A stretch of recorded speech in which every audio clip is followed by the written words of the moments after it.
సాయంకాలం 6 గంటలకల్లా భోజనం చేయటం. అది కూడా న్యాచురల్‌గా పళ్ళు, విత్తనాలు లాంటివి తింటే మరీ మంచిది. ఇట్లా ఇది కుదరని వారు ఉడికిన ఆహారమైన 6 గంటలకు తినేస్తే 5, 6 ముఖ్యమైన లాభాలొస్తాయి.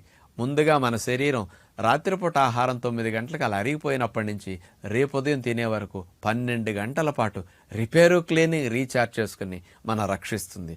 రెండోది పెందలకాడే తినటం వల్ల శరీరానికి రాత్రిపూట కావాల్సిన శక్తిని నిలవన్న కొవ్వు నుంచి కరిగించుకుంటుంది. కాబట్టి బరువు, కొవ్వు బాగా కరుగుతాయి. 6 గంటలకు తినేయటం ద్వారా పడుకున్న దగ్గర నుంచి గాఢ నిద్ర పడుతుంది. పొట్టాప్రేగులు రెస్ట్ తీసుకుంటే గాఢ నిద్ర వస్తుంది కాబట్టి. అట్లాగే తెల్లవార్లు రిపేరు, క్లీనింగ్ జరగటం వల్ల బాడీలో ఇమ్యూనిటీ బాగా యాక్టివ్గా ఉండి మనల్ని రక్షిస్తుంది. ఇమ్యూనిటీ పెరుగుతుంది. 5వ లాభం, గ్యాప్ ఎక్కువ ఇవ్వటం వల్ల ఆకలి ఉదయానికి మంచిగా వేస్తుంది. తిన్నది ఒంటికి పట్టడం, పొట్టాప్రేగుల సంబంధమైన సమస్యలు రాకుండా ఉండటానికి ఎర్లీ డిన్నర్ బెస్ట్ సొల్యూషన్ అని చెప్పొచ్చు.